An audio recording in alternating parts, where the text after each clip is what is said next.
ताकि हम सब इस सेशन का लाभ उठा सकें। So will start our session with small prayers. प्रार्थनाओं के साथ हम आज के सेशन की शुरुआत करेंगे।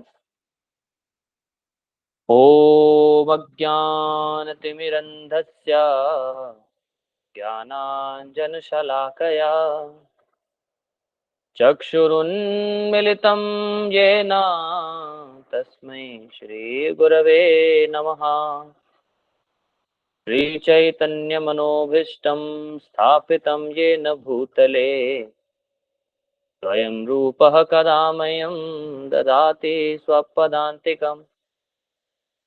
वन्देऽहं श्रीगुरो श्रीयुतापदकमलं श्रीगुरून् वैष्णवांश्च श्रीरूपं साग्रजातं सहगण रघुनाथान्वितं तं सजीवम् साद्वैतं सावधूतं परिजनसहितं कृष्णचैतन्यदेवं श्रीराधा कृष्णपादान् सहगण ललिता श्रीविशाखान्वितांश्च हे कृष्ण करुणा सिंधो दीनबंधो जगत्पते गोपेश गोपिका कांत राधा कांत नमोस्तुते। तप्त कांचन गौरांगी राधे वृंदावनेश्वरी वृषभानुसुते देवी प्रणमामि हरिप्रिये। वाञ्छाकल्पतरुभ्यश्च कृपा सिन्धुभ्य एव च पतितानां पावनेभ्यो वैष्णवेभ्यो नमो नमः। जय श्री कृष्ण चैतन्य प्रभु नित्यानंद श्री अद्वैत गदाधर श्रीवासादि गौर भक्त वृंद। टुगेदर हरे कृष्णा कृष्णा कृष्णा हरे हरे हरे राम राम राम हरे हरे। हरे कृष्णा कृष्णा कृष्णा हरे हरे हरे राम राम राम हरे हरे। हरे कृष्णा कृष्णा कृष्णा हरे हरे हरे राम राम राम हरे हरे। नमः ओम विष्णुपादाय कृष्णप्रेष्ठाय भूतले श्रीमते भक्तिवेदांत स्वामिनिति नामिने। नमस्ते सारस्वती देवे गौरवाणी प्रचारिणे निर्विशेष शून्यवादी पाश्चात्य देश तारिणे। हरे कृष्णा। सो बहुत बहुत स्वागत है आप सभी का। Welcome you all in our today's session on art of management according to Bhagwat Gita. So आप सब के कैमरास ऑफ हैं, केवल कैरियर ग्रुप के जो मेन है उन्हीं का कैमरा ऑन है। तो इसको कैसे समझा जाए, how to understand everyone is listening और नॉट लिसनिंग, कैसे इसको समझें, या फिर केवल ये खाना पूर्ति के लिए हो रहा है क्योंकि कंपनी की तरफ से कुछ MOU साइन हुआ है जिसके कारण ये सेशन हो रहा है। तो मैं यहाँ बोल रहा हूँ और जस्ट सब कैमरा ऑफ करके बैठे हुए हैं। कृष्ण कुमार जी, क्या ये केवल MOU साइन हुआ है इसलिए ऐसा हो रहा है? कई बार खाना पूर्ति के लिए भी कई सारी चीजें होती हैं। तो मैं आप सबको बता दूं, मैं यहाँ पर स्पेशली खाना पूर्ति करने नहीं आया हूँ। जब तक सबका कैमरा ऑन नहीं होगा मैं तब तक बोलना प्रारंभ नहीं करूंगा। अरे सर, आप म्यूट पर हैं। अरोरा जी, आप म्यूट पर हैं। और बाकी सभी लोग कैमरा अपना ऑन कर रहे हैं। अच्छा कृष्ण कुमार जी, ऐसा भी है क्या कि सेशन के साथ साथ कुछ और एक्टिविटीज भी हो रही हैं? नहीं, ऐसा कुछ नहीं है। थोड़ा सा बस सभी से रिक्वेस्ट है कि सभी कैमरे खोल लें और इस चीज का आनंद लीजिए। बिल्कुल, ये बड़ा इम्पोर्टेंट है। हाँ, सभी कैमरे खोल लें। Thank you, thank you.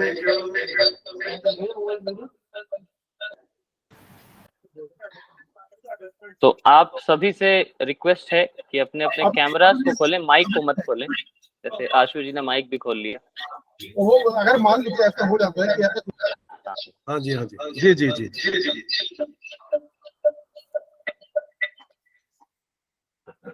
Okay, तो माइक सबके ऑफ ही रहें, कैरियर ग्रुप के जो मेन एडमिन आप इसका ध्यान रखें, बट कैमराज ऑन रखें सब। बहुत अच्छा लग रहा है यहाँ पर देख करके। पवन कुमार जी हमारे भी, सुनील कुमार, दिवाकर, कुलदीप, उदित, विनय, रविंद्र, अमित एंड टीम, दिलीप, जितेंद्र, मधुसूदन जी भी हैं अपनी कार में and we have also CEIPL group, बहुत अच्छा। विजय जी भी हैं हमारे साथ। सो आप सभी का बहुत बहुत स्वागत। अब अच्छा लग रहा है। तो क्या है कि मैं भी अपना समय निकाल करके यहाँ पर बैठा हुआ हूँ। हमारे भी बहुत सारे सेवाएं होती हैं, उन सब सेवाओं को हम साइड में रख करके मैं ये एक्सपेक्ट कर रहा हूँ कि मैंने जब अपना समय निकाला है तो आप सब ने भी अपना समय जरूर निकाला होगा। Am I right? Just show me your hands. Am I right? तो सब ने अपना समय निकाला है, तो क्यों ना इस समय का, ये जो 1 घंटे के लिए हम मिले, 1 घंटे में से 14 मिनट तो बीत गए, क्यों ना इसका सही उपयोग किया जाए, है ना? नहीं तो इसलिए हम सब अगले 45 मिनट तक ये प्रॉमिस करते हैं, हम सब यहाँ पर उपस्थित रहेंगे, ठीक है? अमित जी के पीछे कई लोग और आए हैं, आप सबका स्वागत। तो आप सब चेयर लेकर के पीछे आराम से बैठ जाएं। अमित जी के पीछे जो भी लोग हैं चेयर ले लें। आई होप ऑफिस में चेयर्स की कमी नहीं होगी। सब चेयर्स लेकर के आराम से बैठें, बैठ करके आराम से सेशन को सुनें, ठीक है? तो जैसा कृष्ण कुमार जी कह रहे हैं, ऑफ कोर्स इंपॉर्टेंट है, इंपॉर्टेंट टॉपिक हम लोग चर्चा करेंगे, और इसमें आपस में आप लोग चर्चा ना करें, जो यहाँ पर चर्चा हो रही है उसी के ऊपर आप लोग ध्यान दें, ठीक है? तो आज का जो सेशन होने जा रहा है वो होने जा रहा है भगवत गीता से, art of management according to Bhagwat Gita. तो मैं पिछले 12 वर्षों से भगवत गीता को स्टडी कर रहा हूँ, स्टूडेंट भी हूँ और मैं टीचर भी हूँ, क्योंकि टीचर अपने आप में एक स्टूडेंट है। टीचर लर्न्स ट्वाइस, टीचर 2 बार सीखता है, एक बार खुद पढ़ते समय और एक बार पढ़ाते समय। यस, तो मैं अभी भी टीचर स्टूडेंट ही हूँ भगवत गीता का, भले मैं आप सबके साथ कुछ शेयर करने जा रहा हूँ, ठीक है?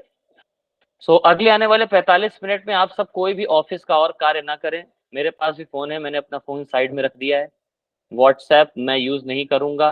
तो ये 45 मिनट के हम लोग थोड़ा प्रॉमिस करें, no calls, no meetings, no WhatsApp. अब हम लोग एक मीटिंग में हैं जिसमें हम यहाँ पर उपस्थित हैं, और ये बहुत मैं शुक्रिया करता हूँ कैरियर ग्रुप का। I thanks a lot career group की। आप सब अपने एम्प्लॉयज के लिए इतना सोचते हैं, एम्प्लॉयज के वेलबींग के लिए, एम्प्लॉयज के एम्पावरमेंट के लिए आप इतना सोचते हैं, और कंपनी जब इतना सोचती है तो आप सब भी जरूर इसका लाभ उठाएं। यस, प्रोफेशन से मैंने भी एरोनॉटिकल इंजीनियरिंग किया हुआ। By profession I am an aeronautical engineer. जो सिविल एविएशन एयरक्राफ्ट्स होते हैं उनका मैंने इंजीनियरिंग किया है, और उसके बाद मैंने एयर इंडिया में जॉब किया, और एयर इंडिया में जॉब करने के बाद अभी मैं पिछले 10 वर्षों से, 12 वर्षों से मैं जुड़ गया था, 10 वर्षों से मैं I am a full time monk in ISKCON, east of Kailash, ISKCON Delhi. और साथ ही साथ मैं कॉर्पोरेट वेलफेयर प्रोग्राम्स भी करता हूँ, कॉर्पोरेट वेलफेयर प्रोग्राम्स, जिस कॉर्पोरेट वेलफेयर प्रोग्राम्स का ही ये एक हिस्सा है जिसके साथ हम आज आपके साथ जुड़े हुए हैं। यस, सो मैं कॉर्पोरेट में ज्यादातर सेशन लेता हूँ art of management. Art of management क्या है? सबसे पहले तो हमें समझना पड़ेगा कि management is an art and it is easily learnable. Management एक ऐसी चीज है जो कि एक कला है और इसको आसानी से सीखा जा सकता है, ठीक है? और इस मैनेजमेंट को आज हम चर्चा करेंगे भगवत गीता से। भगवत गीता एक ऐसा ग्रंथ है, आई होप आप में से कई लोग पढ़ते भी होंगे, और this is not only scripture related to some specific धर्म और related to some specific religion. ये किसी धर्म का ग्रंथ नहीं है।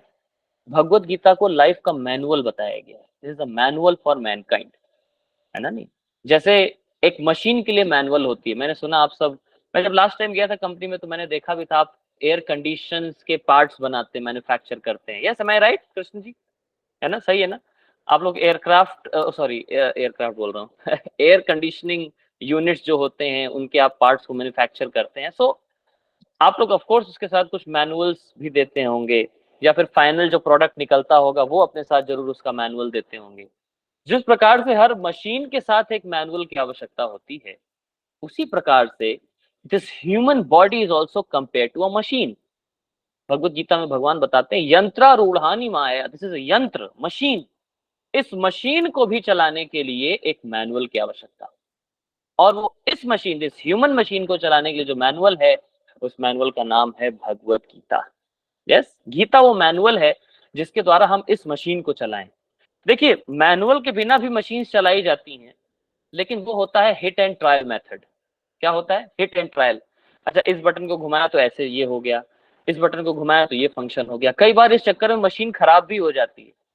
सिमिलरली हम अपनी लाइफ को भी अगर बिना मैनुअल के जीने का प्रयास करेंगे तो हो सकता है कुछ समय तक सही चले, लेकिन उसके बाद इस मशीन में भी खराबियां आना शुरू हो जाती है।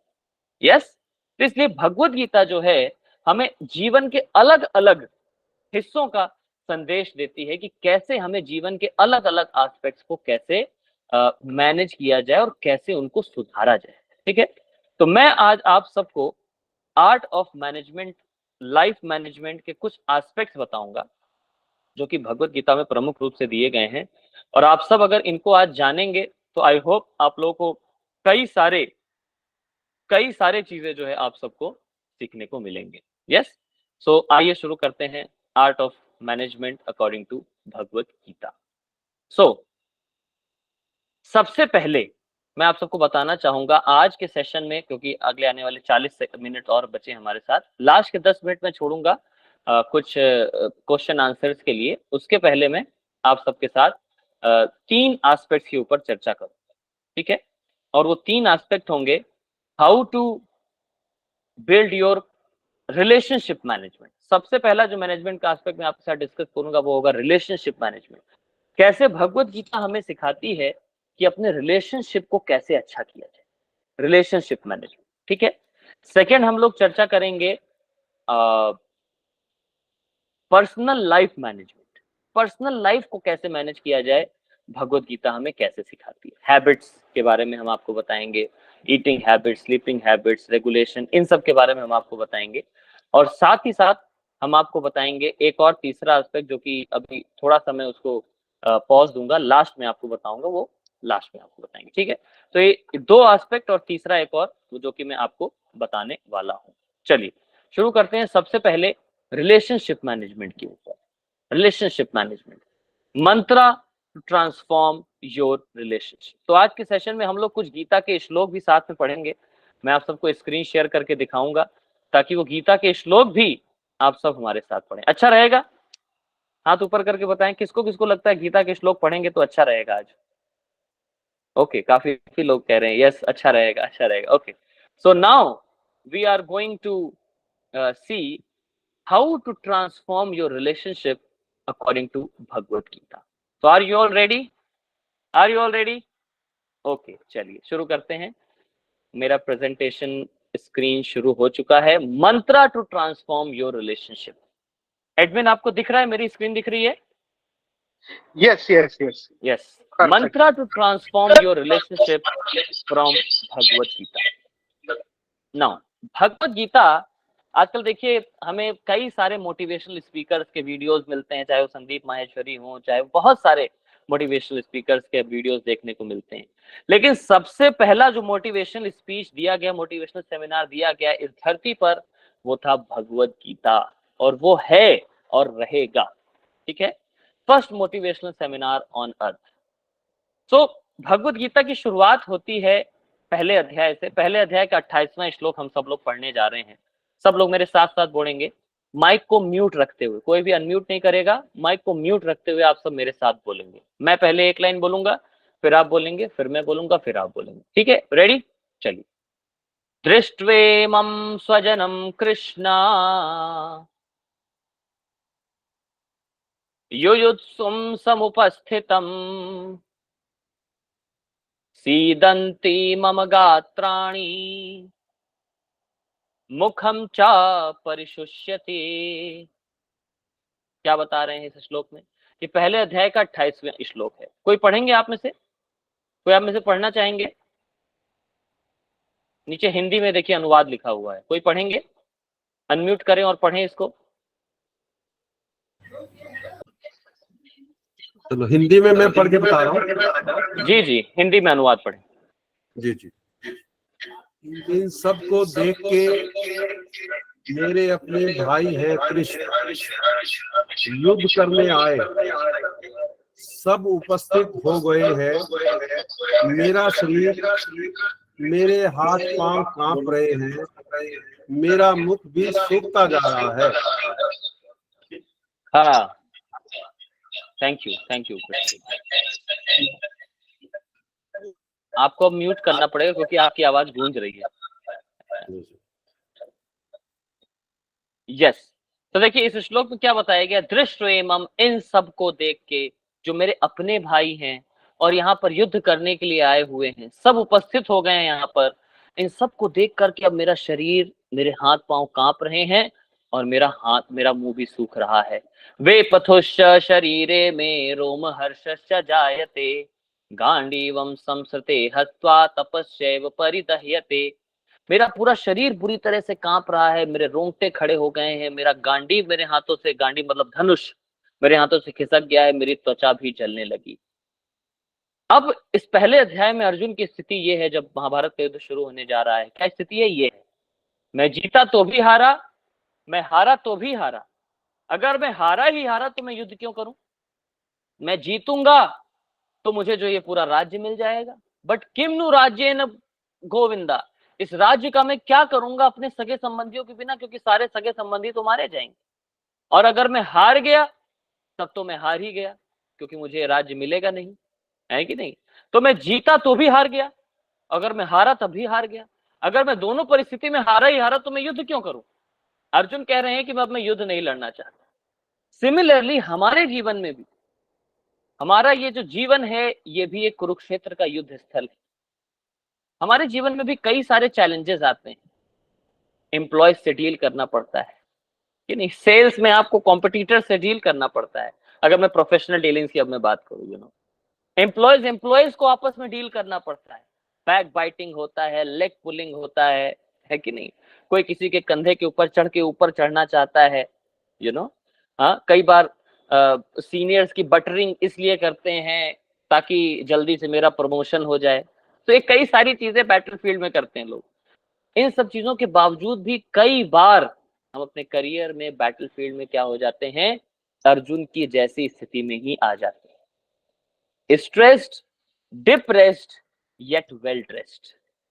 अंदर से स्ट्रेस है, डिप्रेशन है, वर्क प्रेशर है, लेकिन फिर भी पूरी अच्छी तरीके से कोट टाई पहन करके ऑफिस में बैठे हुए। ऐसा होता है कि नहीं होता है? बताइए रविंद्र जी, हाथ ऊपर करके बताइए, ऐसा होता है नहीं होता है? स्ट्रेस का लेवल हाई रहता है कि नहीं रहता है? बताइए। टारगेट्स होते हैं, डेडलाइंस होते हैं, प्रोजेक्ट्स होते हैं, ओवर टाइम होता है, कई सारी चीजें होती हैं, सो मच स्ट्रेस। अर्जुन की स्थिति ऐसी ही थी, है? तो हम सब की लाइफ से रिलेटेड है। अब क्या होता है ऐसी स्थिति में? रिलेशनशिप खराब हो जाता है। इस ऑफिस की लाइफ का इफेक्ट अब हमारे पर्सनल लाइफ पर पड़ता है, अपने सगे संबंधियों के साथ। आप सब शादीशुदा होंगे तो वाइफ के साथ, वाइफ्स हैं तो हस्बैंड के साथ, हस्बैंड है तो बच्चों के साथ, सास ससुर के साथ। मैं बता रहा हूं जस्ट, इनके साथ अब प्रोफेशनल लाइफ का असर पड़ता है हमारी पर्सनल लाइफ पर। रिलेशनशिप पर बहुत इफेक्ट पड़ता है वर्क लाइफ स्ट्रेस का। इसलिए वर्क लाइफ मैनेजमेंट से ज्यादा जरूरी है रिलेशनशिप मैनेजमेंट। रिलेशनशिप मैनेज तभी होगा जब वर्क लाइफ मैनेजमेंट होगा, और वर्क लाइफ जब अच्छा मैनेज होगा तो रिलेशनशिप अच्छे से मैनेज हो जाएगा। इसलिए अब हम आपको बताने जा रहे हैं वर्क लाइफ में भी आप अपने रिलेशनशिप को कैसे अच्छा करें, अपने ऑफिस में कलीग्स के साथ, बॉस के साथ, जूनियर्स के साथ, इक्वल्स के साथ कैसे रिलेशनशिप को अच्छा करें। आर्ट ऑफ मैनेजमेंट का फर्स्ट एस्पेक्ट है रिलेशनशिप मैनेजमेंट। सो जनरली हम अपने लाइफ में क्या करते हैं, हम दूसरे के साथ जब मिलते हैं तो लिसनिंग करते हैं। क्या करते हैं? लिसनिंग करते हैं। दूसरे की बात को सुनते हैं कि नहीं सुनते हैं? नहीं सुनते। हम सब केवल अपनी बात को सुनाना चाहते हैं। Am I right Ravindra ji? M I right? हम सब केवल अपनी बात को सुनाना चाहते हैं, दूसरे का सुनना नहीं चाहते, सुनना नहीं चाहते, है कि नहीं? हाँ, और सुनते भी हैं तो उसको लिसनिंग के पर्सपेक्टिव से नहीं सुनते। हियरिंग, सुनने को कई बार हियरिंग बोला। देखिए कॉलेजेस में, यूनिवर्सिटीज में, प्रोफेशनल डिग्रीज में हमें बोलना सिखाया जाता है, speaking skills, presentation skills, but क्या कहीं पर लिसनिंग स्किल्स सिखाई जाती है? लिसनिंग भी कई प्रकार की होती है, empathic listening, this listening, that listening. क्या कभी हमें ये सिखाया जाता है? नहीं। आइए आज जानते हैं लिसनिंग के क्या एस्पेक्ट्स होते हैं। लिसनिंग में 4 चीजें होती है, क्या क्या? हियर सुनना, अंडरस्टैंड उसकी बातों को समझना, समझ करके उस पर मेडिटेट करना, अच्छा ये व्यक्ति क्या बोल रहा है, मेडिटेट करने के बाद उसको डाइजेस्ट करना, अच्छा ये इसलिए बोल रहा है, देन इन द एंड उसको अप्लाई करना। इसको कहते हैं लिसनिंग, इसको कहते हैं श्रवण, फिर मनन, फिर निधि ध्यासन। शास्त्रों में इस प्रकार से बताया गया है लिसनिंग ना। नहीं, इसका मतलब क्या है देखिए, I am always with you, सहानुभूति। परानुभूति क्या होता है?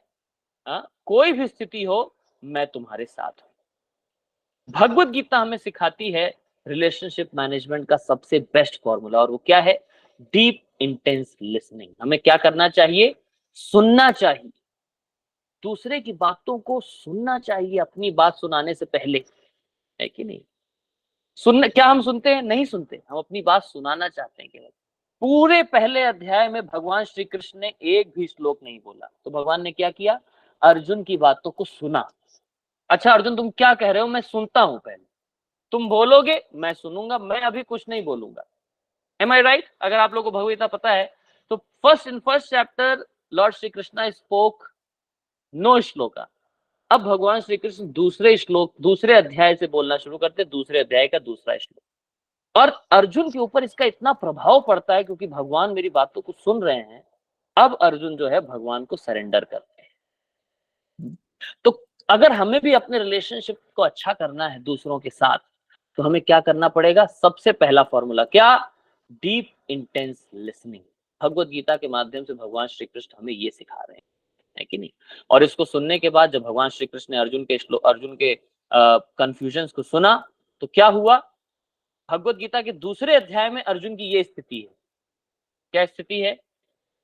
कार्पण्य दोषो उपहा स्वभाव, पृच्छामि त्वां धर्म सम्मूढ़ चेतः, यश्रेयस्यान् निश्चितं ब्रूहि तन्मे, शिष्यस्ते अहम शाधि मां त्वां प्रपन्नम। अब मैं अपनी कृपण दुर्बलता के कारण अपना वो निश्चय खो चुका हूं कि मुझे युद्ध लड़ना है कि नहीं लड़ना। मैं डिसाइड नहीं कर पा रहा हूं कि what is right and what is wrong for me. Now I am surrendering to you O lord Shri Krishna, now you please instruct. पहले अर्जुन देखिए कंफ्यूज है दूसरे अध्याय में, लेकिन पूरी भगवत गीता के श्लोक को सुनने के बाद, संदेश को सुनने के बाद अर्जुन की ये स्थिति है। 18वें अध्याय का 73वां श्लोक क्या है स्थिति? नष्ट मोहा स्मृतिर्लब्ध्वा त्वत्प्रसादात्मयाच्युता, स्थितोऽस्मिन् गत संदेहा करिष्ये वचनम तवा। मेरा सारा मोह खत्म हो गया है, मेरा जितना भी इल्यूजन था, डाउट था, सब नष्ट हो गया है, मेरी खोई हुई मेमोरी वापस आ गई है। हे कृष्ण आप ही की कृपा से सारा। सो रिलेशनशिप मैनेजमेंट के बारे में मैंने आप सबको बताया। कैसे होगा रिलेशनशिप अच्छा? डीप इंटेंस लिसनिंग अगर होगी हमारी, तब हमारा रिलेशनशिप अच्छा होगा। यस तो आप इसके बाद आप लोग क्या पॉइंट अप्लाई करेंगे अपने अपने वर्क लाइफ मैनेजमेंट में? क्या पॉइंट आप लोग अप्लाई करें? सबसे पहला पॉइंट मैं आप सबसे रिक्वेस्ट करूंगा, कभी भी आप अपने सीनियर से जुड़ मिलें या फिर सीनियर अपने जूनियर से मिले, है कि नहीं? कई बार ऑफिस में देखा जाता है बॉसी टेंडेंसी होती है, बॉसी होती है ना, जैसा मैं कह रहा हूं वैसा, बस और कुछ नहीं, मैं नहीं सुनना चाहता। जनरली ऐसा ही होता है। बट जो भी आप सीनियर पोस्ट पर हैं, वो अपने जूनियर्स को बैठ करके सुने, है कि नहीं? कि वो सुनने से ही कई सारी समस्याओं का समाधान हो जाता है, और सुनने से एक अच्छा रिलेशनशिप, एक अच्छा बॉन्डिंग बनता है। फिर आपके लिए वो जो जूनियर है, आपका जो एम्प्लॉय है, वो आपके लिए कुछ भी करने को तैयार होगा। यस सो इसलिए क्या करना है? रिलेशनशिप को अच्छा करने के लिए हमें डीप इंटेंस लिसनिंग को जरूर करना चाहिए। ठीक है, अब एक और रिलेशनशिप मैनेजमेंट का फॉर्मूला आप सबको बताने जा रहा हूं, जिसका नाम है फीडबैक। ऑफिस में फीडबैक देने वाले बहुत लोग मिलते हैं। फीडबैक समझ रहे हैं ना? कभी भी किसी को नसीहत देना शुरू कर देते हैं। है कि नहीं? जूनियर सीनियर को नसीहत दे रहा है, हमारे एडमिन देखिए बहुत हंस रहे हैं। जूनियर सीनियर को नसीहत दे रहा है, सीनियर जूनियर को दे रहा है, यहाँ तक कि ऑफिस का पियून जो है एम्प्लॉयज को नसीहत देता है, आपको पता है कितने महीने हुए आपको? 8 महीने। अरे बड़ा लोचा है इधर कंपनी में, मैं तो इधर 15 साल से हूँ, 8 महीने हुआ है, अभी बहुत अच्छा समय आपने बिता लिया, दूसरी कंपनी देख लो। कई बार लोग फीडबैक देते हैं बिना किसी रीजन के। अगर आप भी सीनियर हैं या फिर जूनियर हैं या फिर इक्वल हैं, इस बात का जरूर ध्यान दीजिए, भगवत गीता हमें सिखाती है कैसे हमें करेक्टिव फीडबैक्स देने चाहिए। किसी को भी फीडबैक देने से पहले 4 प्रश्न अपने आप से जरूर पूछें। सब लोग सुन रहे हैं? कुलदीप आप सुन रहे हैं ध्यान से? Whenever you want to give corrective feedback to anyone, ये 4 क्वेश्चंस अपने आप से पूछिए। अगर ये चारों का उत्तर यस है तभी आप फीडबैक दीजिए, अदरवाइज फीडबैक मत दीजिए। यस, अगर आपको रिलेशनशिप अच्छा, कई बार रिलेशनशिप क्यों खराब होता है? क्योंकि जबरदस्ती के फीडबैक देते रहते हैं हम लोग दुनिया संसार में, है कि नहीं? फीडबैक देने में कोई पैसा तो खर्च होता नहीं है। फीडबैक देते रहते हैं। तो रिलेशनशिप को अच्छा करने के लिए, चाहे वो वर्क लाइफ हो चाहे वो पर्सनल लाइफ हो, हमें फीडबैक्स बहुत सोच समझ के देने चाहिए। 4 प्रकार के प्रश्न हमें अपने आप से पूछने चाहिए। Are you all ready? ध्यान से सुनिएगा, ध्यान से आप लोग नोट्स भी बना सकते हैं। इन फीडबैक्स को देने से पहले, करेक्टिव फीडबैक देने से पहले 4 प्रश्न जरूर पूछें। क्या है वो 4 प्रश्न? Number 1, are you the right person? क्या आप सही व्यक्ति हैं जो आप करेक्टिव फीडबैक देने जा रहे हैं? Do you have a right motive? क्या आपका सही मोटिव है इस फीडबैक को देने के लिए? Question number 3, do you know the right वे? क्या आपको सही तरीका पता है फीडबैक देने का? And is it a right time? क्या ये सही समय है फीडबैक देने का? जनरली ये चारों प्रश्न के आंसर नो होते हैं, फिर भी हम फीडबैक जरूर देते हैं। Am I right Pratyush? Am I right Pratyush Vashishtha? 4 प्रश्न क्या है फिर से सुनिए ध्यान से। Right person, are you the right person? क्या आपके पास अथॉरिटी है करेक्टिव फीडबैक देने की? क्या आपके पास अथॉरिटी है? क्या आप सही बंदे हो फीडबैक देने वाले? अरे भैया, फीडबैक का एक डिपार्टमेंट होता है अलग से, वो देगा फीडबैक। आप अपने काम से काम रखिए। Do you have a right motive? क्या आपका मोटिव अच्छा है या फिर आप जब दूसरे को नीचा दिखाने के लिए फीडबैक दे रहे हैं? कई बार हम फीडबैक देते हैं सीनियर्स की नजरों में अपने इक्वल्स को नीचा दिखाने के लिए। M I right? ऐसा होता है, यस और नो? होता है ऐसा। सीनियर्स फीडबैक देते हैं किस लिए? ये दिखाने के लिए कि देखो मेरे को कितना एक्सपीरियंस है, मैं 15 साल से हूं। ऐसा होता है दीपक? यस और नो? क्या आपने कभी ऐसा फील किया है? यहाँ नहीं बताएंगे क्योंकि कई सारे सीनियर्स भी बैठे होंगे। ऐसा होता है।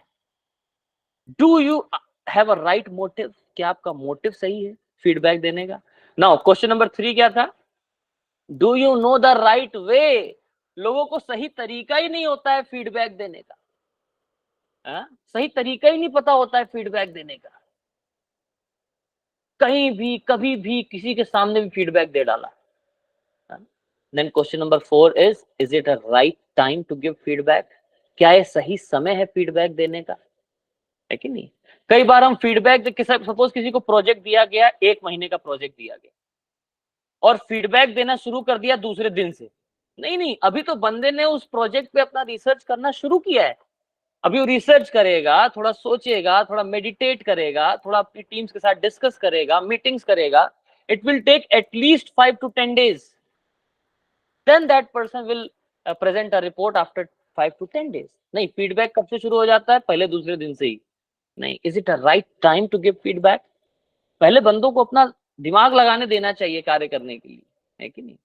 तो अगर हम अपने रिलेशनशिप को अच्छा करना चाहते हैं तो फीडबैक्स हमें सोच समझ के देने चाहिए। ये 4 प्रश्न हमें जरूर पूछने चाहिए। Are you a right person? Do you have a right motive? Is it a right time? And then क्या था? Do you know the right way? अगर ये 4 प्रश्न अपने आप से पूछ करके आप फीडबैक देते हैं, तभी आप किसी को करेक्टिव फीडबैक देते हैं, तभी आपका रिलेशनशिप अच्छा होगा। अदरवाइज ऑफिस में सबसे दुश्मनी हो जाएगी, यू नो, ऑफिस में सबसे दुश्मनी, और साथ में मिलकर के ही आपको कार्य करना है। ऑफिस का एक कल्चर, एक एनवायरनमेंट अगर अच्छा करना है तो हमें एक अच्छा करेक्टिव फीडबैक का मेथड लगाना चाहिए। मैं तो कृष्ण कुमार जी से रिक्वेस्ट करूंगा, मैं आपको स्लाइड्स भी भेजूंगा, इसको आप पोस्टर पर निकलवा करके अपने ऑफिस में भी लगा सकते हैं। Corrective feedback, ask these 4 questions. Yes, daily at least देखेंगे तो at least the thing get repeated get recognised. ध्यान से सुनिएगा, the thing get repeated get recognised. जिसको बार बार रिपीटेडली व्यक्ति देखेगा उसको रिकॉग्नाइज करेगा, फिर उसको अपने जीवन में इंप्लीमेंट करेगा। यस, सो ये है भगवत गीता पढ़ने का इफेक्ट। क्या है भगवत गीता पढ़ने का effect? From extreme negativity to extreme positivity. Extreme negative situation से हम एक्सट्रीम पॉजिटिव सिचुएशन में आ सकते हैं। नाउ दूसरा मैं आप सबको बताने जा रहा हूं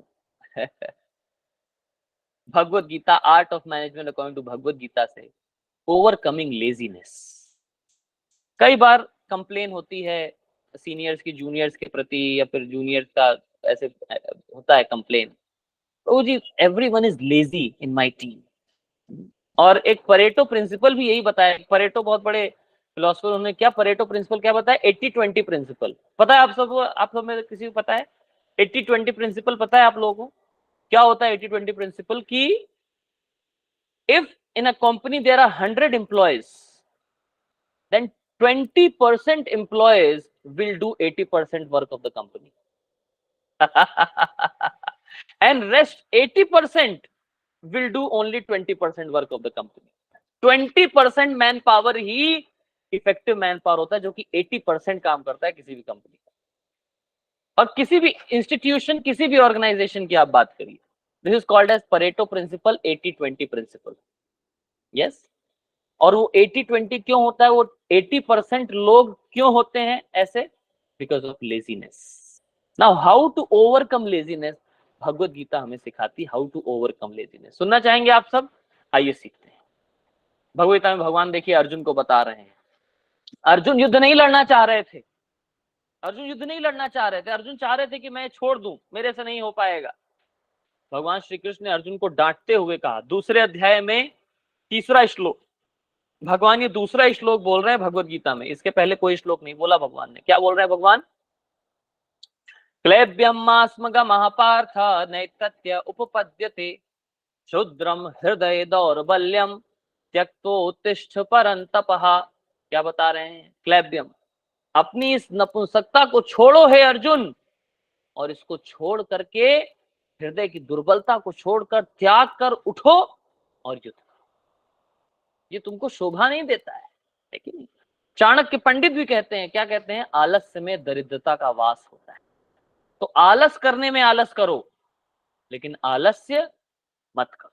भगवत गीता हमें सिखाती है कि नहीं? भगवत गीता हमें सिखाती है how to overcome laziness. Yes, आइए नेक्स्ट एस्पेक्ट सीखते हैं, अपनी लाइफस्टाइल को कैसे मैनेज किया जाए भगवत गीता के माध्यम। सुनना चाहेंगे आप सब? सुनना चाहेंगे आप सब? हाथ उठा करके बताएं, आर यू ऑल रेडी?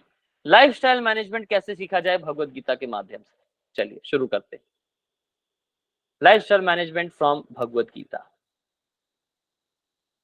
देखिए, हमारे वैदिक कल्चर में, एंशिएंट वैदिक कल्चर और मॉडर्न कल्चर में क्या अंतर है, पहले हमें ये समझना पड़ेगा। एंशिएंट वैदिक कल्चर था personal sacrifice and public service. Public की सर्विस के लिए भले ही मुझे पर्सनल सेक्रीफाइस करना पड़े तो मुझे मंजूर है, ये था हमारा एंशिएंट वैदिक कल्चर। लेकिन मॉडर्न कल्चर हमें क्या सिखाता है? पर्सनल सर्विस होनी चाहिए, भले ही पब्लिक को सेक्रीफाइस करना पड़े। Am I right? Am I right? Does it make sense? Yes और no? Does it make sense? It makes sense. इसलिए इस कल्चरल डिफरेंस के कारण आजकल लोग अपने आप को कंट्रोल और रेगुलेट नहीं कर पा रहे। हाँ, भगवत गीता हमें सिखाती है अगर हमें लाइफस्टाइल को अपने मैनेज करना है तो हमें अपनी कुछ एक्टिविटीज को कंट्रोल और रेगुलेट करना पड़ेगा। लाइफस्टाइल, जैसे मैं आपको बताऊं, लाइफस्टाइल मतलब बोले तो लाइफस्टाइल मैनेज ना होने के कारण हेल्थ खराब होती है, क्योंकि आर्ट ऑफ मैनेजमेंट आप आज का टॉपिक है, तो इसमें लाइफस्टाइल मैनेजमेंट भी एक एस्पेक्ट आता है। One aspect is lifestyle management. Lifestyle का मतलब क्या? हेल्थ खराब होना, स्वास्थ्य खराब होना, है कि नहीं। लाइफस्टाइल मैनेजमेंट का मतलब क्या, स्ट्रेस में चले जाना, too much stress, too much work pressure. ऐसा क्यों होता है, क्योंकि हम अपनी लाइफस्टाइल को मैनेज नहीं कर पाते। और लाइफस्टाइल को मैनेज क्यों नहीं कर पाते, क्योंकि भगवत गीता हमें बताती है हमारी 4 हैबिट्स जो हैं वो रेगुलेटेड नहीं। क्या है वो 4 हैबिट्स, सब लोग मेरे साथ पढ़ेंगे इस श्लोक को। देखिए इंग्लिश में भी लिखा हुआ है ये श्लोक, तो मेरे साथ पढ़ेंगे अपने माइक को म्यूट रखते हुए, अनम्यूट नहीं करना है, म्यूट रखते हुए। मैं पहली लाइन पढ़ूंगा, आप लोग बोलेंगे, उसके बाद दूसरी लाइन ऐसे आप बोलेंगे मेरे पीछे। युक्ताहार विहारस्य युक्त चेष्टस्य कर्मसु युक्त स्वप्नोवबोधस्य योगो भवति दुःखः। क्या है translation? Anyone wants to read this translation except Krishna Kumar ji? Vijay ji आप पढ़ना चाहेंगे? विजय केशवानी जी पढ़ना चाहेंगे? आप अनम्यूट कर सकते हैं।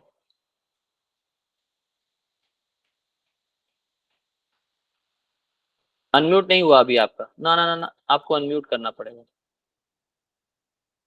अनम्यूट बटन पर क्लिक करें।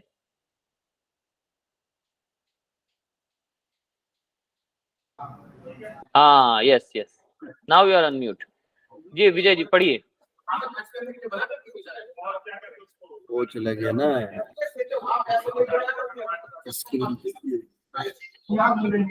He who is regulated in his habits of eating, sleeping, recreation and work can mitigate all material pains by practicing the yoga system. ये भगवत गीता के 6ठे अध्याय का 17वां श्लोक है। इसमें भगवान क्या बता रहे हैं, 4 प्रकार की हैबिट्स को हम सबको रेगुलेट करना चाहिए। क्या है वो 4 habits? Eating, sleeping, recreation and work, है कि नहीं।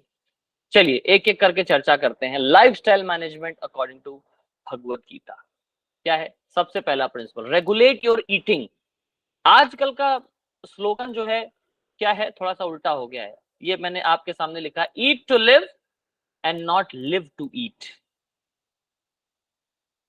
खाने के लिए मत जियो, जीने के लिए खाओ। आजकल लोगों का प्रिंसिपल क्या हो गया, लोग क्या करते हैं, खाने के लिए जीते हैं। आजकल पता है आप लोगों को, सोशल मीडिया पर so many food bloggers are famous. Food blogging चलती है आजकल, है कि नहीं। तरह तरह के प्रकार के पकवान, लोग क्या है, खाने के लिए जी रहे हैं।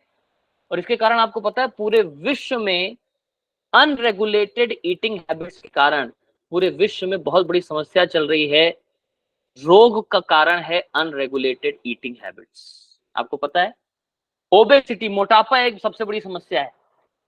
शुगर, हाई ब्लड प्रेशर, मुझे लगता है आप में से कई लोग हो सकता है इन बीमारियों से जूझ भी रहे हैं। कोलेस्ट्रॉल, है कि नहीं। क्यों होता है ये सारा? अनरेगुलेटेड ईटिंग हैबिट्स के कारण। भगवत गीता हमें क्या सिखाती है? भगवत गीता हमें क्या सिखाती है? ये क्या, eat proper quantity, not too much, not too little. Yes, खाने के लिए मत जियो, जीने के लिए खाओ। Yes, then regulate your sleeping habits. Sleeping habits, not too much, not too little. अगर आप सब अपने प्रोफेशनल लाइफ में, ऑफिस लाइफ में हैं, take proper rest. Life management का प्रिंसिपल आप सबको बता रहा हूं। अपनी लाइफस्टाइल को अगर मैनेज करना है, आप लोगों को ऑफिस से जाकर के प्रॉपर रेस्ट अपने दिमाग को देना चाहिए। एक बुक है बहुत फेमस, साइंस ऑफ स्लीप उसका नाम है, जिसको कई साइंटिफिक रिसर्च के बाद लिखा गया है। तो साइंस ऑफ स्लीप बुक में बताया गया कि कम से कम एक हेल्दी ह्यूमन बीइंग को 7 से 8 घंटे की नींद बहुत आवश्यक है। इसलिए आप सब not too much, not too little, बहुत ज्यादा भी नहीं और बहुत इस 7-8 घंटे के एवरेज से कम भी नहीं हमें नींद लेनी चाहिए, नहीं तो इस पर बहुत प्रेशर पड़ता है। यस, समझ पा रहे हैं आप सब लोग? तो इसलिए please regulate your sleeping habits. जैसे हमारे संस्था के संस्थापक आचार्य स्वामी श्रील प्रभुपाद जी कहते हैं, क्या कहते हैं? Early to bed and early to rise makes one healthy, wealthy and wise. वैसे जनरल स्टेटमेंट है, लेकिन इन्होंने इसको अपने जीवन में उतारा। हमारे स्वामी जी 10 बजे तक विश्राम कर लेते थे और जल्दी सुबह उठ करके अपने आध्यात्मिक कार्यों को भी करते थे। जैसे हमारे सनातन धर्म में तो एक प्रिंसिपल भी है जिसको कहा जाता है ब्रह्म मुहूर्त। तो रात में 10 से 11 बजे तक सो करके हमें ब्रह्म मुहूर्त में उठ करके अपने कार्यों को जरूर करना चाहिए, और सुबह सुबह हमें भगवत गीता या फिर मेडिटेशन तो जरूर करना चाहिए। भगवत गीता पढ़ना चाहिए या फिर मेडिटेशन जरूर करना चाहिए। इससे हमारा माइंड बहुत ही काम और पीसफुल होता है। समझ रहे हैं? Regulate your sleeping habits. और क्या बताया गया? और इस श्लोक में हमने क्या पढ़ा था? 4 habits: eating habits, sleeping habits, recreation and work. कई बार रिक्रिएशन के नाम पर हम अपने लाइफ थ्रेटनिंग चीजों को अपना लेते हैं, जैसे दारू पीना, शराब पीना, ड्रग्स लेना या फिर इंटॉक्सिकेशंस लेना। ये हमारे जीवन को रिक्रिएशन नहीं करते हैं, बल्कि हमारे जीवन को समाप्त करते हैं। They destroy our life, they destroy our life. इसलिए हम सबको रिक्रिएशन के नाम पर ये सारी चीजें नहीं करनी चाहिए। मैंने देखा है this is a corporate culture. अगर कोई भी कॉर्पोरेट कंपनी में कोई भी पार्टीज होती हैं महीने में एक बार, तो उसमें वाइन, शराब, दारू जरूर सर्व किया जाता है, लेकिन उन्हीं बॉटल्स पर लिखा रहता है this is injurious to health. लिखा रहता है कि नहीं? सिगरेट लोग पीते हैं, सिगरेट की डब्बी पर एक बहुत खराब से फेफड़े की फोटो बनी रहती है। मना रहता है कि नहीं? आपको पता है, अगर आप गूगल पर जा करके रिसर्च देखेंगे, एनसीआरबी का डेटा देखेंगे, तो कितने हजारों करोड़ लोग शराब पीने से और तंबाकू खाने से मर रहे हैं। Every day people are dying. ठीक है? कितने हजार करोड़ लीटर शराब पूरे देश में एक साल में पी जाती है, आपको पता है? और मैं एक रिसर्च देख रहा था, दिल्ली में न्यू ईयर पर 25 दिसंबर से 1 जनवरी तक 3 लाख लीटर शराब पी गई। कितने लाख लीटर शराब पी गई? 3 लाख लीटर पूरे दिल्ली एनसीआर में। और 1 लीटर लगभग कितने की मिलती होगी? अगर चलो 100 रुपए भी लगा लिया जाए, 3 लाख कितना हो गया? गुणे 100, कितना भी हो गया आप बताइए। इतने करोड़ की तो शराब पी गए लोग। और फिर भी कहते हैं भारत में गरीबी है। हाँ, भारत फिर भी गरीबी है। गरीबी नहीं है, लोग एक्चुअली में रिक्रिएशन के नाम पर गलत जगह पर अपनी लाइफ को खराब कर रहे हैं। इसलिए आप सबसे रिक्वेस्ट है, भगवत गीता हमें सिखाती है, हमारे शास्त्र हमें सिखाते हैं कि रिक्रिएशन की हैबिट्स को हमें कंट्रोल करना चाहिए। अगर आपको रिक्रिएशन करना ही है तो नेचर के साथ रिक्रिएशन करें। आप सुबह सुबह सूर्य के सामने बैठे देखिए, आपका पूरा बॉडी डिटॉक्सिफाई हो जाएगा। आप स्वस्थ हवा ले, प्राणायाम करें, इससे हमारा पूरा बॉडी डिटॉक्सिफाई हो जाएगा। ठीक है? तो ये हमें सीखना चाहिए। Next, last, habit of work. कई बार हमने देखा है ऑफिस कल्चर में, कॉर्पोरेट कल्चर में, पीपल आर वर्कोहलिक। क्या होते हैं? वर्कोहलिक। एक तो अल्कोहल की बात करी गई और एक वर्कोहल की बात करी है। वर्कोहलिक मतलब इतना ऑफिस का काम भी घर में लेकर के जाते हैं। घर का काम ऑफिस में, ऑफिस का काम घर में, घर को भी अपना एक दूसरा ऑफिस बना दिया। इतना वर्कोहलिक हमें नहीं होना चाहिए, है कि नहीं? और सीनियर से भी मेरा थोड़ा सा रिक्वेस्ट है, I request all the senior management people present over here कि प्लीज अपने एम्प्लॉयज को घर पर होमवर्क मत दिया करिए। और एम्प्लॉयज से भी रिक्वेस्ट है कि ऑफिस आवर्स में ही अपने काम को कंप्लीट कर लिया करिए।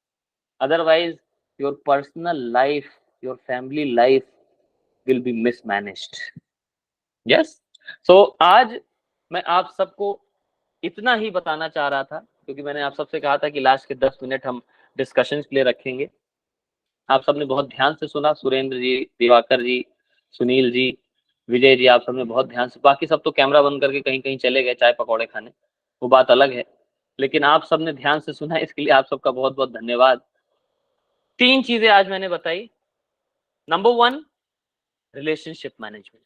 मैं थोड़ा सा रिव्यू कर देता हूं 2 मिनट में। रिलेशनशिप अगर आपको अच्छा करना है, भगवत गीता हमें सिखाती है, सबसे पहला प्रिंसिपल लिसनिंग, दूसरों को सुने। वर्क लाइफ में, अगर आपको प्रोफेशनल लाइफ है, do here your seniors, do here your juniors, do here your equals. पहले सुने, अपनी बात सुनाने से पहले। रिलेशनशिप बहुत अच्छा होगा। पर्सनल लाइफ में भी हस्बैंड है तो अपनी वाइफ का पहले सुने, वैसे तो सुनते ही होंगे, मतलब उनके साथ उनकी बातों को समझने का प्रयास भी करें हैं। वाइफ है तो अपने हस्बैंड का सुने, पहले बैठे चर्चा करें, है कि नहीं, अंडरस्टैंड करें। मैंने हियरिंग का आपको लिसनिंग के आपको 5 एस्पेक्ट भी बताए थे, here, understand, digest, meditate and apply. इसको भी अपने जीवन में जरूर अप्लाई करें। दूसरा मैंने रिलेशनशिप को अच्छा रखने का क्या मेथड बताया था, करेक्टिव फीडबैक। कभी भी आप लोग अपनी वर्क लाइफ, प्रोफेशनल लाइफ या पर्सनल लाइफ में करेक्टिव फीडबैक देने से पहले 4 प्रश्न जरूर पूछें। Am I a right person, क्या मैं सही व्यक्ति हूं? Do I have a right motive, क्या मेरा सही मोटिव है सामने वाले को करेक्ट करने के लिए? थर्ड क्वेश्चन क्या था? क्या third question? Is it way, हाँ, the right way, is it a right way? And fourth is it a right time? मैं आपको इसको भेजूंगा, इसको प्रिंट आउट लगा के आप लगाएं भी। रिलेशनशिप मैनेजमेंट आज हमने सीखा। दूसरा हमने सीखा क्या, लाइफस्टाइल मैनेजमेंट। 2 चीजें हमने आज सीखा। लाइफस्टाइल मैनेजमेंट, लाइफस्टाइल को कैसे मैनेज किया जाए।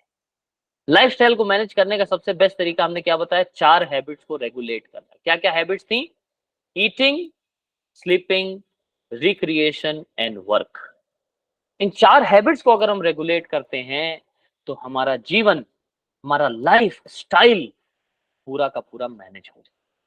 यस, तो इसी के साथ आज मैं अपने इस डिस्कशन को यहाँ पर समाप्त करता हूँ। मैं अपने मतलब जो भी मैं बताना चाहता था उसको मैं समाप्त करता हूँ। आपसे ही कुछ प्रश्न पूछना चाहता हूँ। अगले हमारे पास 6 मिनट और हैं। आपका कोई प्रश्न है तो आप अनम्यूट करके अपने प्रश्नों को भी पूछ सकते हैं, नहीं तो हैंड रेज कर सकते हैं, इसके द्वारा आपको अनम्यूट किया जाएगा और आप अपने प्रश्न पूछ सकते हैं। Any questions, any comments, any queries? Now we are open for discussion.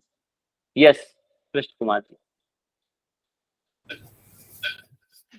All are invited to raise any question, suggestion.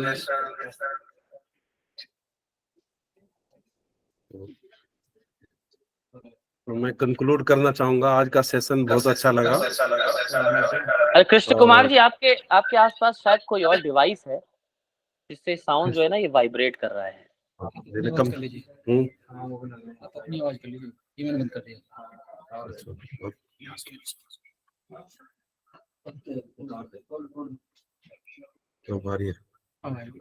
Hello, तो मैं अरविंद जी का बहुत बहुत धन्यवाद करता हूं कि आपने बड़े अच्छे से लाइफस्टाइल, एकदम क्या हमें करना चाहिए, क्या नहीं करना चाहिए, एक वैसे मानव जीवन का एक उद्देश्य है तो नहीं कहूंगा, इस तरीके से कहना चाहूंगा, इंसान को सब पता है कि मुझे क्या करना चाहिए, लेकिन उसी को ही नहीं करता वो। और इसी तरीके से दुर्भाग्य है, उसे मालूम है कि मुझे क्या नहीं करना चाहिए, उसे जरूर करता चला जाता है, इसलिए उसका जीवन नरक बन जाता है।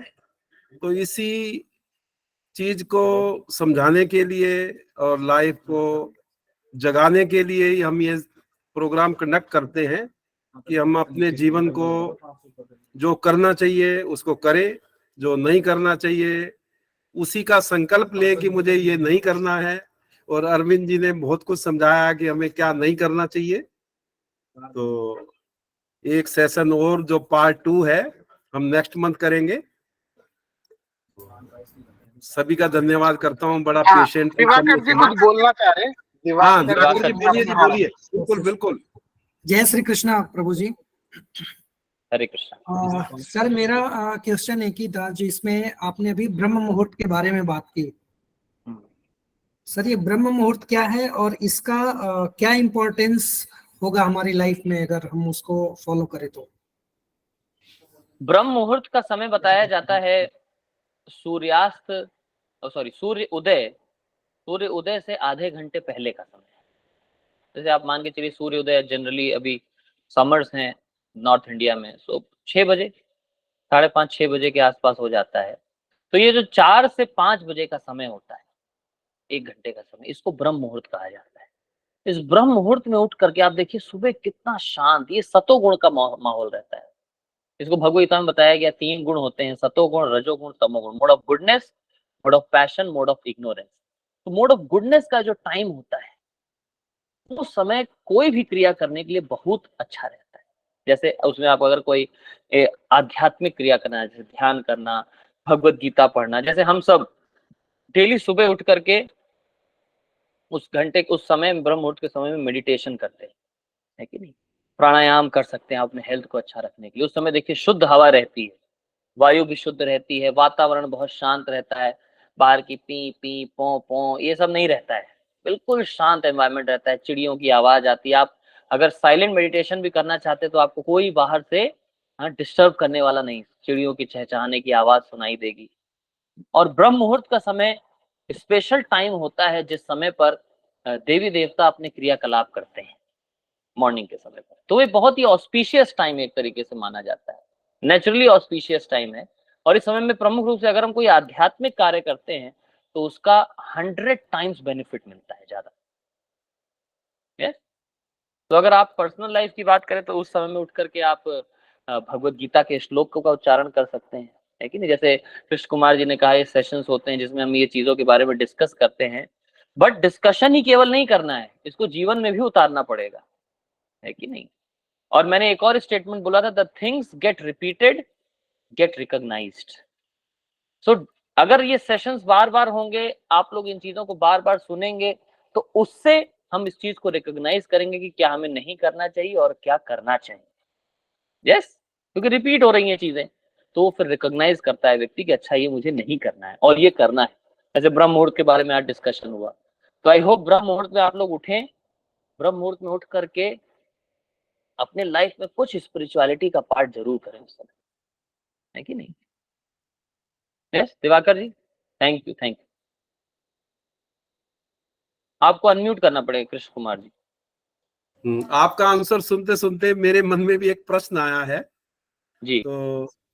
तो आपने बोला ब्रह्म मुहूर्त में ठीक है चहचहाती पक्षियों की आवाज सुनाई देगी, और साथ में एक लाइन आपने बड़ी सुंदर सी बोली है कि देवी देवता उस समय जगे रहते हैं या उनकी भी कृपा होती है। तो मैंने सुना है एक लौकिक जीवन है, हम सब जीव जिसमें विचरित करते हैं रहते हैं, और एक जो है अलौकिक जीवन है जिसमें देवी देवता लोग हैं। तो जरा अलौकिक जीवन का जरा 1 मिनट के लिए प्रकाश डालिए ना। देखिए अलौकिक जीवन समझ पाना कोई बहुत ही कठिन चीज नहीं है। ऐसे हमारे इस संसार में ही देखें, इस अर्थ पर ही देखें, कई ऐसे चीजें हैं जो हमारे बियॉन्ड इमेजिनेशन है कि नहीं? इनको हम परसीव नहीं कर सकते अपने मटेरियल सेंसेस। जो हमारे आईज ईयर नोज टंग और ये टच सेंसेशंस हैं, इनसे हम जिनको परसीव नहीं कर सकते उन्हीं को कहा जाता है एक ऐसा जगत जो कि हमारे सेंसेस के बियॉन्ड है कि नहीं? और वो है ऑफ कोर्स भगवत गीता में इस सब को एक्सप्लेन भी किया गया है, देवी देवताओं का लोक। और ये देवी देवता वो लोग हैं जो कि इस सृष्टि के मैनेजर्स, मिनिस्टर्स, जैसे वायु के देवता वायुदेव हो गए, इंद्रदेव हो गए, इस प्रकार से अलग अलग मिनिस्टर्स हैं, education minister, finance minister, home minister, सारे मिनिस्टर्स हैं देवी देवता। और जैसे आप देखिए मिनिस्टर्स के भी अलग अलग क्वार्टर्स होते हैं, किसी भी राज्य में मिनिस्टर्स के अलग अलग क्वार्टर्स होते हैं, उनका एरिया डिसाइडेड होता है। सिमिलरली देवी देवताओं के भी अलग क्वार्टर्स होते हैं जिनको या तो स्वर्ग लोक बोला जाता है या फिर अलग अलग लोक होते हैं उनके, ठीक है? तो इसी को कहते हैं एक ऐसा जगत जहां पर ये सारे मिनिस्टर्स देवी देवता ये सब निवास करते हैं। Yes, okay, thank you. Okay, तो आपका बहुत बहुत धन्यवाद, आज आपने इतना समय दिया, और मैं आप सभी कुलीग का भी धन्यवाद करता हूं कि आपने बड़ा पेशेंटली सुना, और इससे निश्चित लाभान्वित होंगे और पूरा बेनिफिट उठाएंगे। और नेक्स्ट मंथ हमारा लास्ट सेशन है इस्कॉन की तरफ से, जिसे अरविंद जी ही करेंगे। तो मंत्र ऑफ लाइफ का जो आर्ट ऑफ मैनेजमेंट का सेकंड सेशन, वही जो लास्ट मंथ में ही करते हैं, जल्दी लास्ट वीक में करते हैं। तो thank you everyone. Okay, next month जब हम लोग मिलेंगे कृष्ण कुमार जी, तो हम कुछ लीडरशिप मैनेजमेंट प्रिंसिपल्स के बारे में चर्चा करेंगे। श्योरली।